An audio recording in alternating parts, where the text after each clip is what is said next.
Seguimos en hashtag internacional hablando de numeral México indignado. Aquí llegaron algunas preguntas. Yo los había dejado con uno a Marta Alfredo Mundo sobre, digamos, si esto es un antes o un después para México. Y llega una pregunta, por ejemplo, el profesor Basset del Externado, también Marta, preguntando por qué se acusa a Peña Nieto, o sea, por qué se le tilda de responsable a Peña Nieto. Y una mamá le dijo a CNN hace poquito tiempo: mi hijo normalista no está desaparecido, está secuestrado por el gobierno. Entonces yo les preguntaría por qué este señalamiento al gobierno. ¿Qué responsabilidad tiene Peña Nieto? Responsabilidad directa no creo que tenga como tal. Lo que sí ha sucedido, y de hecho ayer que se reunió con padres de familia y padres y madres de familia de estos 43 estudiantes, a lo que se acusa directamente al gobierno federal, en este caso, es la dilación para intervenir. No solo para intervenir desde que desaparecieron los estudiantes, sino incluso para la cuestión de las investigaciones. O sea, estamos a 34 días de que pasó esto pasó el 26 de septiembre, y parece que el gobierno apenas está reaccionando a nivel federal. No hubo reacciones por parte de ciertos funcionarios como el Procurador General de la República, pero lo que se le está cuestionando a Peña Nieto es su falta de rapidez para reaccionar ante esto. Y también creo que eso es muy particular, muy representativo de la cultura mexicana, de que tendemos a responsabilizar al presidente. Finalmente es la figura más visible del Estado de todo lo que está sucediendo, ¿no? Entonces es una cuestión. Si uno lo analiza, también tienen responsabilidad partidos políticos como el Partido de la Revolución Democrática, que candidateó a este personaje, pero que además... Al alcalde, a José Luis Abarca, pero que además ya habían tenido por parte de otros integrantes del propio Partido de la Revolución Democrática denuncias de que este personaje había incluso asesinado opositores políticos.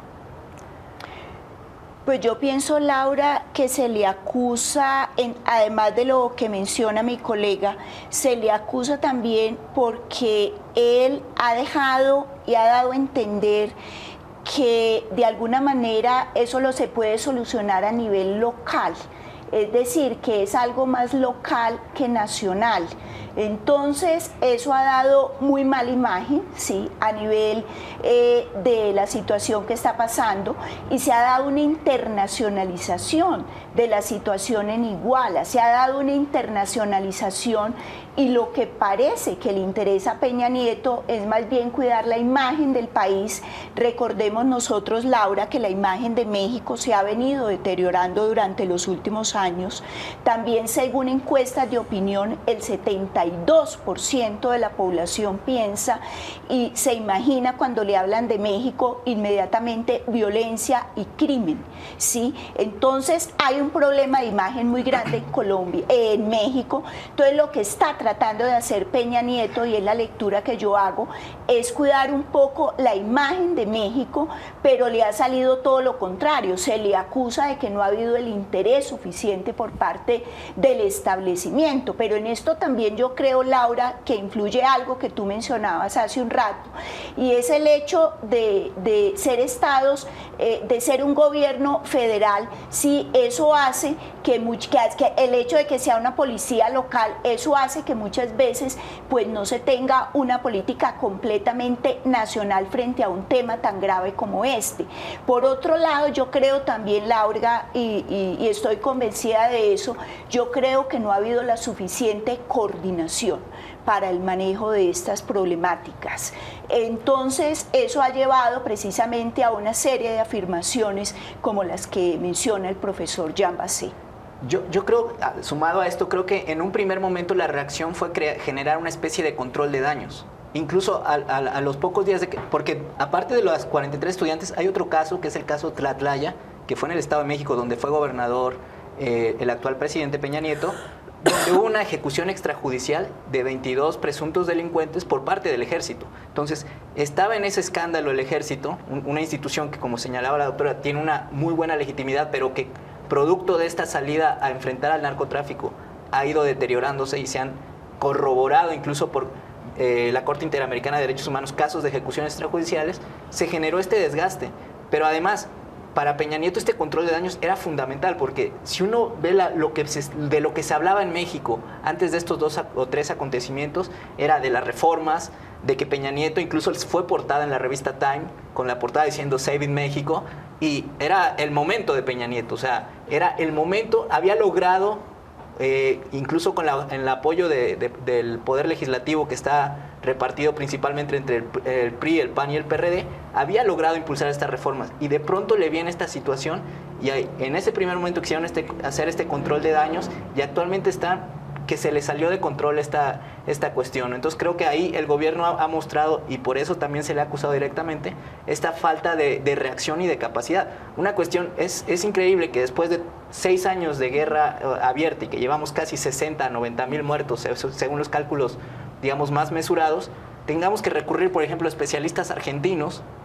el equipo de antropología forense, para poder resolver esto. O sea, porque siguen apareciendo fosas, no aparecen los claro, cuerpos de los 43 desaparecidos, claro, pero han encontrado muchas otras fosas. Y eso que mencionas, Laura, es fundamental. O sea, parece que México se volvió una tumba general. O sea, buscando a los 43 estudiantes, se han encontrado, esto creo que ya llega a cientos de cadáveres, lo cual te habla del deterioro y de que ahí estaba pasando algo. O sea, lo de los estudiantes destapó, catalizó una serie o lo visibilizó, pero ahí estaba pasando algo, y el gobierno, y esto algunos analistas en México lo han planteado, tenía información y no quisieron intervenir, precisamente porque como esta zona está controlada por otro partido, no querían generar una disputa que les pudiera afectar las reformas, por ejemplo.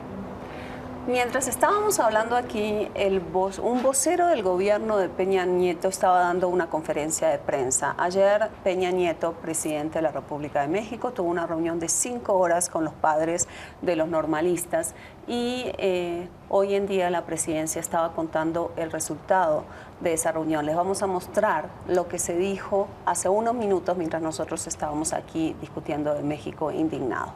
Miremos. El presidente llegó, saludó a todos los asistentes de mano, tomó la palabra, les dio la bienvenida y les hizo saber que para él era muy importante escuchar lo que ellos tenían que decir, por lo que de inmediato les cedió el uso de la palabra. En principio, la representación de los padres había solicitado que el presidente recibiera un pliego petitorio para que fuese respondido el día de hoy. El presidente ofreció una respuesta al término mismo de la reunión. Los padres leyeron un pliego petitorio de 10 puntos y al mismo tiempo que lo iban exponiendo, otros tomaban la palabra y le expresaban al presidente ya sea comentarios respecto de los puntos que se estaban desahogando, así como de las expresiones de angustia, de frustración, de enojo y de tristeza que por las circunstancias que están viviendo ellos querían expresarle al presidente de la República. Estos momentos fueron particularmente duros. El presidente fue empático con ellos y ellos fueron en todo momento muy respetuosos con el presidente de la República. Bueno, eso es el tono que se utilizó hoy para referirse la presidencia, Eduardo Sánchez, el vocero de la presidencia, digamos, a la crisis que está viviendo. Marta hablaba aquí del tema de la internacionalización, del tema de la preocupación por la imagen. O sea, algo, la verdad, que conocemos bien en Colombia, esta preocupación por la imagen que se puede proyectar del país. Y yo quería preguntarte, Marta, ¿qué otro costo, más allá de la imagen, puede tener la internacionalización de esta crisis? Y sobre todo, ¿a qué nos referimos cuando hablamos de internacionalización de la crisis? Es decir, yo creo que México durante muchos años preocupó por el tema de la democracia. Y precisamente cuando se dio un cambio del PRI por el PAN, cuando llega Vicente Fox en el año 2000, empieza a hablarse de ese bono democrático, empieza a hablarse de un México con mayor democracia, un México que ya no era el PRI autoritario. Entonces, de todas maneras, el retorno del PRI al gobierno pues hace pensar que de pronto vamos a tener otra vez ese PRI autoritario, ese PRI corrupto que habíamos tenido o que había tenido México durante tantos años. Entonces, el tema de la imagen es algo que preocupa en todo el sentido de la palabra. Por otro lado, yo creo, Laura, sin lugar a dudas, México es un país que había logrado un posicionamiento a nivel regional y a nivel internacional muy importante. Es una potencia regional reconocida, pero de todas maneras el tema del narcotráfico, el tema de la debilidad democrática, de la institucionalidad democrática, de la gobernabilidad democrática, pues lo ha hecho un poco débil y ha llevado a que de alguna manera disminuya lo que es el posicionamiento de México a nivel de la jerarquía regional y de la jerarquía internacional. Tú hace un rato nos preguntabas, Laura, precisamente ¿qué pasa con Peña Nieto? Podemos hablar de un Peña Nieto antes y después de lo que pasó en Iguala. Yo sí creo. Yo creo que esto marca una inflexión, sin lugar a dudas, marca una inflexión porque se dio a conocer a la comunidad internacional lo que fue la revista The Economist, lo que fue el periódico New York Times, lo que es Centroamérica, incluso Chile. Chile llegó a comparar el caso de Iguala la semana pasada con lo que había ocurrido en el 68. Llegó a señalar que la atrocidad en México en materia de derechos humanos era solamente comparable con lo que había sucedido a comienzos de la década de los 70. Entonces, esto nos lleva a pensar en un deterioro aún mayor de la imagen de México a nivel internacional y dentro de la misma jerarquía de poder internacional. Entonces, yo lo que pienso con esto, Peña Nieto le había ido muy bien, había logrado un gobierno de unidad nacional, había logrado conciliar, concertar con el PRD, con el PAN, para reformas tan importantes como la reforma tributaria, la reforma fiscal, para reformas tan importantes como la misma reforma educativa, que lo escuchábamos en una de las declaraciones de los estudiantes, para la reforma energética, también estaba logrando un gran consenso en ese sentido. Entonces, esto sí puede debilitar el Estado mexicano en términos de su política interna y en términos de su proyección internacional. Y en ese contexto yo creo que las preguntas que aparecen aquí, todas apuntan a lo mismo, apuntan a un comentario que expresa KJ Nielsen aquí diciendo todo parecido con Colombia es pura coincidencia. Entonces, la pregunta sería, se habla de la colombianización de México. ¿Esa terminología refleja una realidad? Esta cuestión de denominar la colombianización de México ha generado mucho debate, sobre todo entre los círculos intelectuales e incluso políticos que han tratado el tema. Incluso pues es por todos conocido que durante un tiempo Óscar Naranjo estuvo como asesor del gobierno mexicano, y algunos consideran que sí, pero yo creo que hay ciertos matices que habría que hacer. Lo que mencionábamos hace rato, la cuestión de un Estado federal frente a un Estado unitario genera lógicas bastante distintas, ¿no? Sin embargo, yo creo que las causas son diferentes. Lo que sí creo es que lo que podemos encontrar símiles es en las formas de expresión de la violencia, ¿no? Por ejemplo, Afrocandombera pregunta si los grupos de autodefensa ya tienen las mismas lógicas que aquí. No, de hecho, los grupos de autodefensa surgieron a principios de este año en México. Digamos que hubo una especie de política de contención en la que el propio gobierno federal les dio las legalizó, por decirlo de alguna forma, les dio cierto apoyo y las institucionalizó.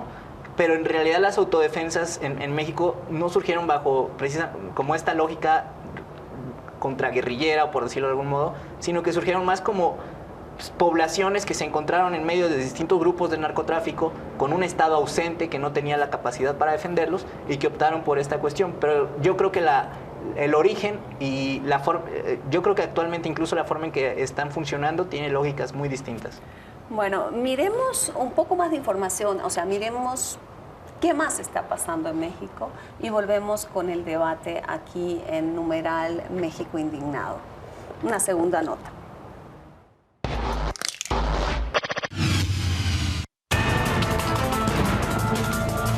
Estos resultados serán fundamentales para corroborar o no la muestra que nos fue entregada por la Fiscalía Guerrerense.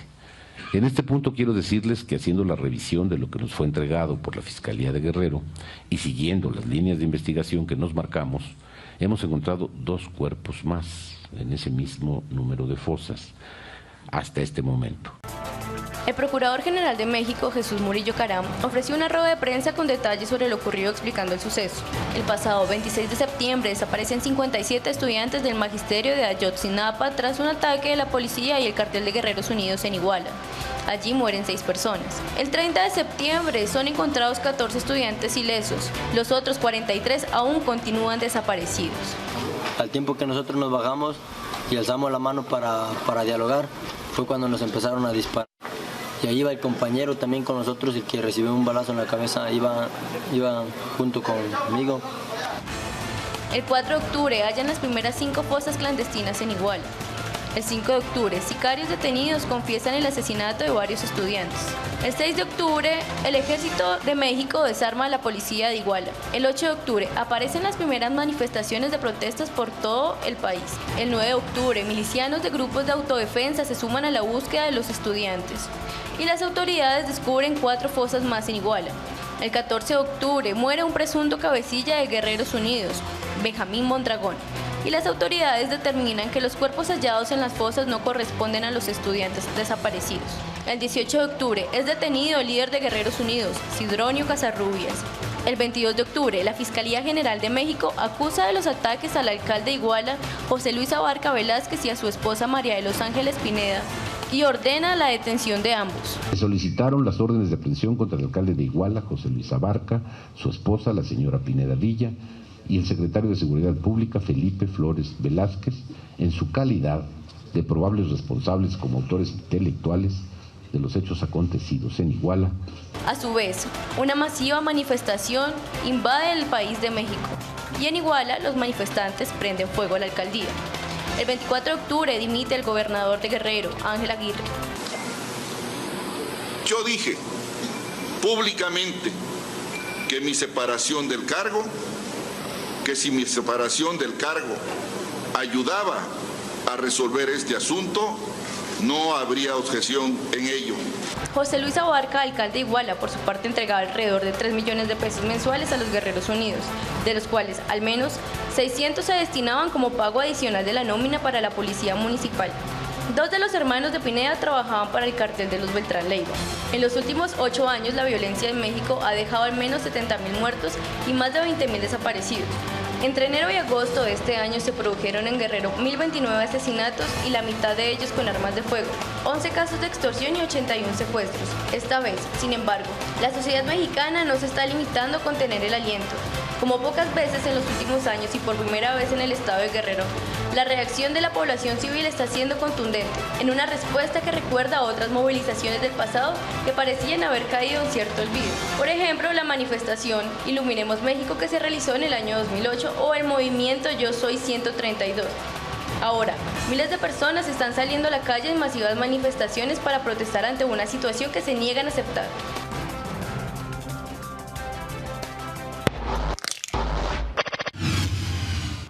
Bueno, el fin de esta nota, Alfredo Edmundo, se enmarca con una pregunta que manda Natalia Torres, que quiere saber si los movimientos estudiantiles se han pronunciado y son actores importantes en medio de esta crisis. Sí, son actores importantísimos, porque además coincidió con una manifestación por parte del Instituto Politécnico Nacional que rechazaba una serie de cuestiones de cambios en su reglamento interior. Pero sí, los estudiantes, yo diría que incluso el hashtag que tú pones, México Indignado, es la expresión de lo que hoy es México. Hoy, estudiantes de universidades públicas, privadas, docentes de diversas universidades y la sociedad en general se está expresando. Yo creo que pocas veces en la historia de México se había logrado esta unión, este consenso frente a esta barbarie, porque creo que es la expresión que es de lo que estamos viviendo, es una barbarie, y pese a que nos habíamos empezado a acostumbrar a estos niveles de violencia, cuando se dirige esta violencia hacia 43 estudiantes, pues lógicamente une a todo el país en contra de esto que está sucediendo, de este deterioro institucional en el que hoy se encuentra México tanto desde el nivel federal hasta el nivel local, ¿no? y a eso se le suma también, Laura, el hecho de que en julio, precisamente en Iguala, habían habido también 11 asesinatos. Y durante el gobierno de Calderón, recordemos también que hubo 22.000 desaparecidos. Entonces todo esto incide y es un cúmulo de inconformidad que hay dentro de la población mexicana, pero también todo este movimiento que se está dando de los lustrabotas, que es algo que también a mí me ha parecido que es interesante. ¿Qué es eso? Nos vamos a una pausa y volvemos y les contamos sobre los lustrabotas. Ok.